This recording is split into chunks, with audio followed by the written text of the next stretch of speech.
अस्सलामुअलैकुम, welcome to beginners tips and tricks. मैं हूं अयान गोंदल।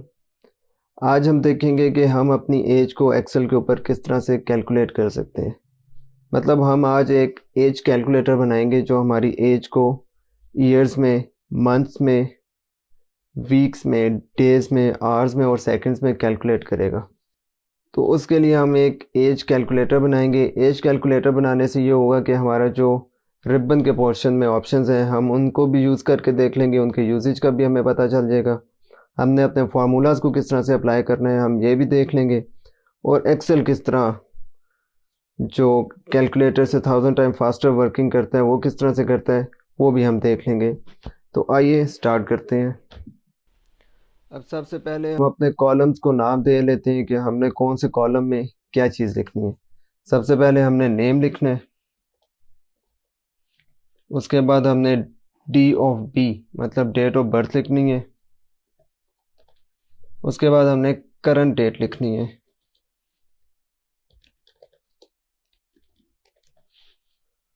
उसके बाद हम डेज लिखेंगे, उसके बाद ईयर्स, उसके बाद मंथ्स, उसके बाद वीक्स, उसके बाद डेज होते हैं लेकिन डेज हमने क्योंकि स्टार्ट में लिख लिए तो डेज के बाद हम आवर्स लिखेंगे,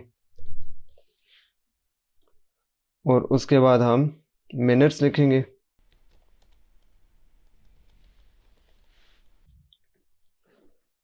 और मिनट्स के बाद हम सेकंड्स लिख लेंगे। अब स्टार्टिंग में कुछ वर्ड्स के मैंने जो पहला लेटर था उसको कैपिटल में खुद लिखा है और उसके बाद मैंने उनको स्मॉल में लिखे। वो इस वजह से मैंने किया कि आपको एक चीज़ समझानी थी कि अगर मैं यहाँ पर जिस तरह मेरा ईयर्स का जो पहला के लेटर है वो स्मॉल में है और मैं ये करना चाह रहा हूँ कि मैं इसका पहला लेटर कैपिटल कर दूँ, तो अगर मैं इस सेल के ऊपर क्लिक करके शिफ्ट वाई या कोई भी अगर बटन दबाऊंगा, कुछ टाइप करने लगूंगा, तो मेरा जो टेक्स्ट है वो सारा रिमूव हो जाएगा और वो नए सिरे से लिखने लग जाएगा।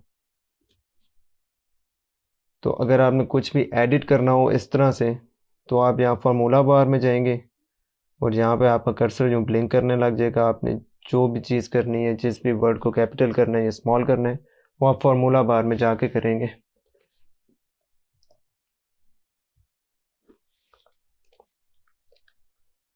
वर्ड के अंदर तो हमारे पास एक शॉर्ट कमांड थी शिफ्ट प्लस F3, जिससे हम अपने जो केसेस हैं या लेटर्स हैं उनको कैपिटलाइज कर लेते थे या स्मॉल कर लेते थे, लेकिन यहाँ पे वो वाली अप्लाई नहीं होती शॉर्ट कमांड।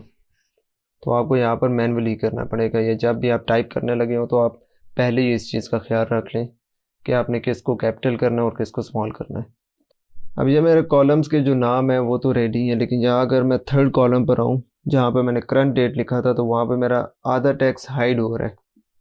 तो इससे निपटने के लिए आपने क्या करना है, आप इस कॉलम को सिलेक्ट करेंगे और यहाँ से रैप टेक्स्ट पे जस्ट क्लिक कर देंगे तो वो आपका जो टेक्स्ट है उस सेल में एडजस्ट करके आपको दे देगा। उसके बाद इनको अलाइन करने के आपके पास ये ऑप्शंस हैं, ये 6 ऑप्शंस हैं।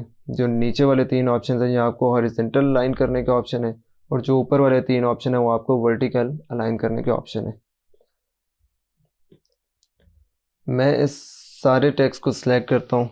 सिलेक्शन का तरीका वही, आप शिफ्ट दबाएंगे और अगर आप एरोज़ की मदद से जहाँ जाएंगे ऊपर या नीचे या राइट या लेफ़्ट तो वो सेल सेलेक्ट होता जाएगा। इस तरह से सिलेक्ट करने के बाद मैं इसको हॉरिजेंटली भी सेंटर कर रहा हूँ और वर्टिकली भी सेंटर कर रहा हूँ। अब यहाँ नीचे नेम के जो कॉलम है यहाँ पर मैं पहला नाम लिख देता हूँ, लेट्स सपोज अली लिख देता हूँ, और उसकी एक फर्जी सी डेट ऑफ बर्थ भी लिख देता हूँ। अब डेट ऑफ बर्थ लिखते हुए आपने एक चीज़ का ख्याल करना है कि जो आप डेट ऑफ बर्थ लिख रहे हैं वो आपके सिस्टम के फॉर्मेट के अकॉर्डिंग हो, या जो फॉर्मेट एक्सेल के अंदर चल रहा है उसी के अकॉर्डिंग हो तो आपका फार्मूला वर्क करेगा। अब हमें कैसे पता चलेगा कि एक्सेल के अंदर कौन सा फॉर्मेट है? उसके लिए सिंपल, आप करंट डेट पे आए क्योंकि यहाँ पे हमने करंट डेट लिखनी है, और यहाँ पर आके कंट्रोल प्लस सेमी कॉलन अगर आप दबाएं तो आपके पास करंट डेट आ जाएगी जो आपके सिस्टम के अंदर चल रही है। इसके अंदर आपके पास जो फॉर्मेट है उसमें सबसे पहले मंथ है, उसके बाद डे है और उसके बाद ईयर है।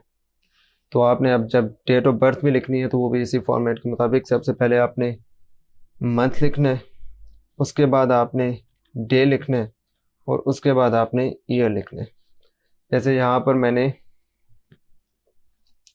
फर्जी सी डेट ऑफ बर्थ लिख दी कि 13 फरवरी 2005। इतना काम करने के बाद आगे अब जितना भी काम है वो फार्मूला हम अप्लाई करेंगे और उसके बाद होगा। अब डेज निकालने के लिए हम क्या करेंगे, करंट डेट माइनस DOB।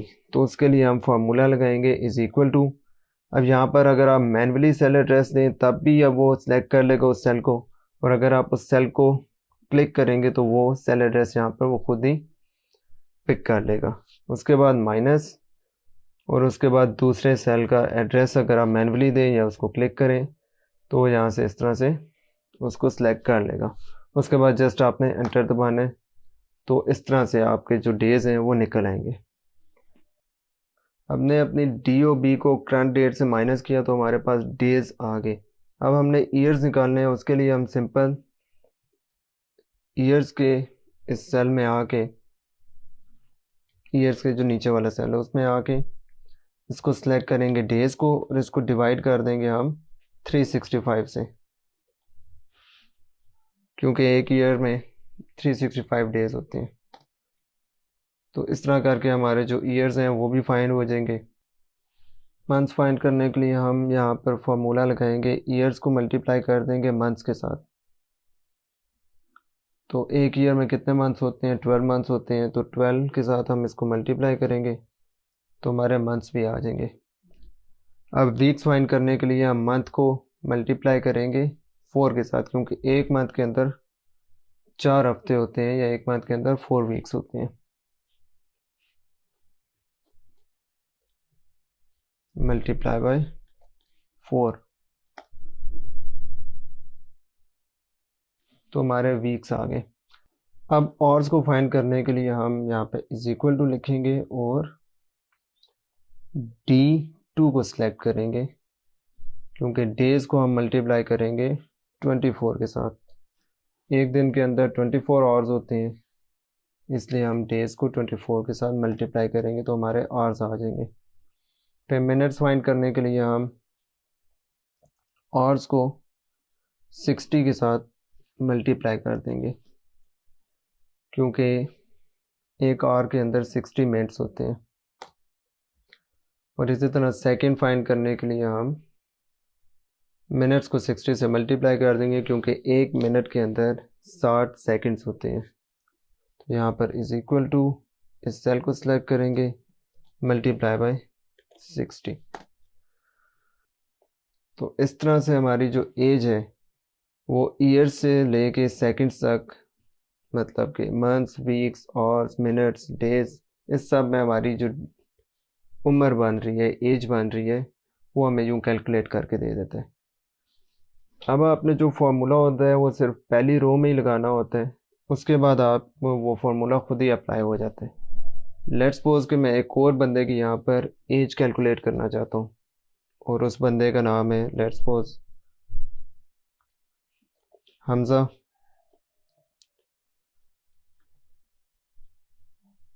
और उसकी एज जो सी है वो है, उसकी जो डेट ऑफ बर्थ है वो है लेट्स सपोज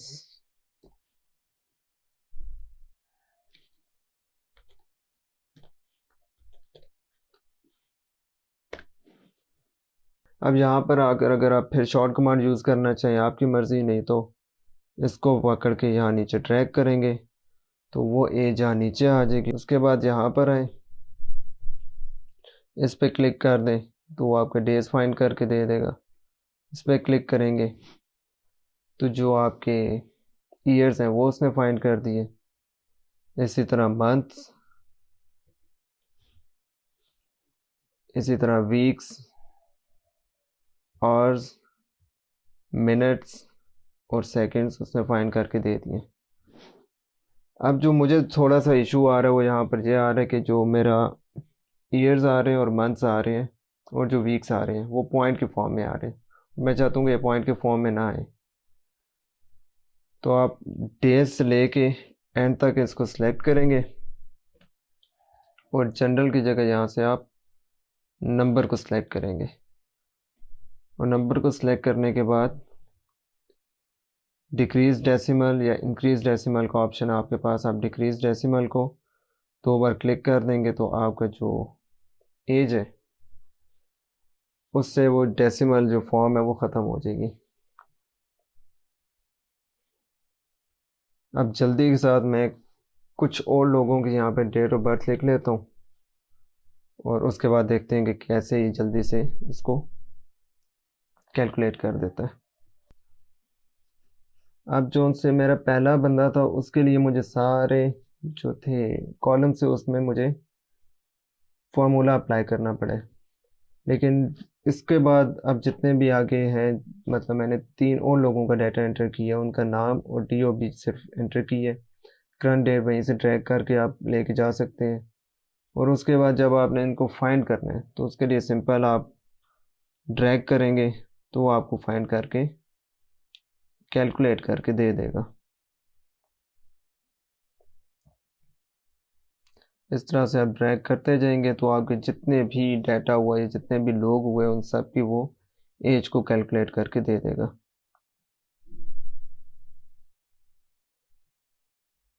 और अगर आपसे कोई मिस्टेक हो जाती है करंट डेट में या उसकी डेट ऑफ बर्थ में तो उसके लिए आपको दोबारा फार्मूला अप्लाई नहीं करना पड़ेगा। लेट्स सपोज मैं यहाँ से इसका मंथ चेंज कर देता हूँ, अक्टूबर कर देता हूँ, तो यहाँ पर अगर मैं इसको आके सेल से जैसे ही हटूंगा तो वो उसको एडजस्ट करके दे देगा।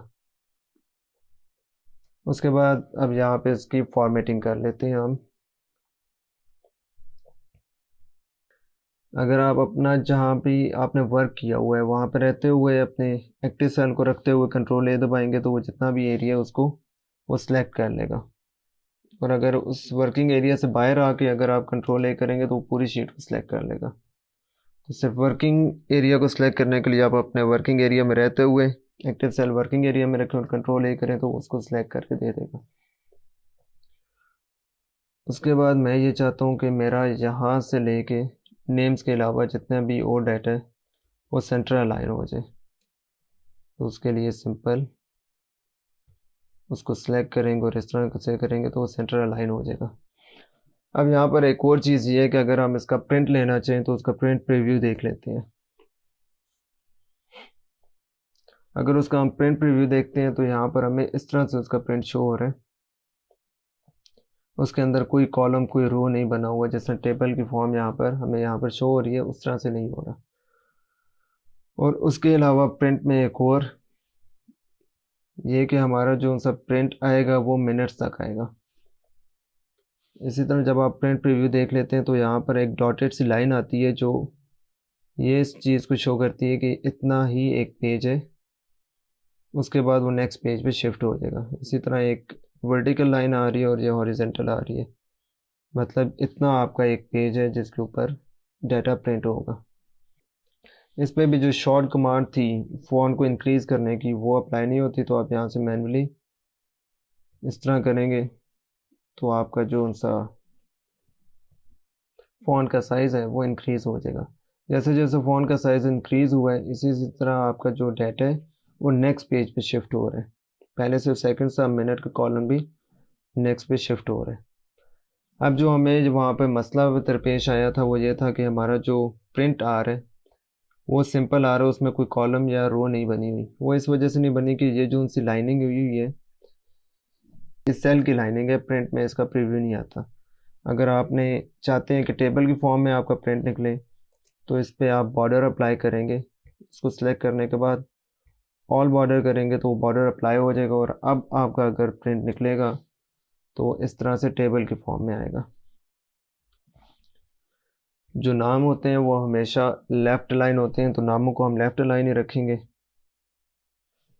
जो हमारी पहली रो थी उसमें हम शेडिंग अप्लाई करते हैं, लेट्स सपोज ये, और जो फॉन्ट का कलर है उसको भी चेंज करते हैं और ये कर देते हैं इस तरह से और इसको बोल्ड कर देते हैं। कंट्रोल प्लस B की शॉर्ट कमांड यहाँ पे अप्लाई हो जाएगी। अब जैसे ही हमने उनको किया है, उस फ़ॉन्ट को इंक्रीज़ किया, तो हमारा जो उनसे यहाँ से टेक्स्ट है, नीचे वाले दो नाम वो हाइड होना स्टार्ट हो गए। अब अगर हम यहाँ से इसको सिलेक्ट करके रैप टेक्स्ट करेंगे तो हमारा जो सा सेल है या जो टेक्स्ट है वो कुछ इस तरह से आ जाएगा, और जिस तरह हम चाह रहे हैं उसको एडजस्ट करना उस तरह से एडजस्ट नहीं होगा। तो उसके लिए हम क्या करेंगे, उसके लिए हम यहाँ पे कॉलम के ऊपर पे आएंगे और जब हमारा कर्सर इस तरह से हो जाएगा तो उस पर डबल क्लिक करेंगे तो वो खुद ही उसको एडजस्ट करके दे देगा। जहाँ जहाँ आपको लगता है कि टेक्स्ट सही नहीं है तो आप उसको, टेक्स्ट मतलब कि सही से एडजस्ट नहीं हुआ, जिस तरह यहाँ पे मंथ्स में मेरा जो टेक्स्ट था वो काफ़ी क्लोज हो गया था, तो उसको एडजस्ट करने के लिए आप इस तरह डबल क्लिक करेंगे तो वो उसको एडजस्ट करके दे देगा जितनी उसकी स्पेस होगी। मंथ्स का जो टेक्स्ट था वो बड़ा था, इसलिए उसने उस कॉलम की विड्थ को बढ़ा दिया। ईयर्स का जो टेक्स्ट था वो छोटा था, इसलिए उसने उसकी विड्थ को कम कर दिया। अब जल्दी के साथ यहाँ से हम इसकी फॉर्मेटिंग कर लेते हैं।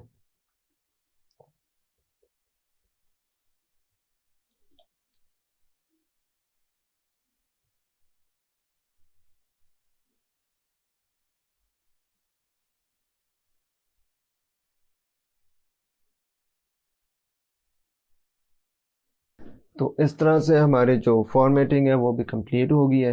अब यहाँ पर एक और हम किसी भी बंदे की जो एज है उसको कैलकुलेट करते हैं। यहाँ पर मैंने मरियम लिखा और जैसे ही मैंने अपना एक्टिव सेल्स आगे किया है तो मेरा जो पहला वाला सेल था उस पर सेम फॉर्मेटिंग अप्लाई हो गई है। अब यहाँ पर मैं उसकी DOB लिखता हूँ।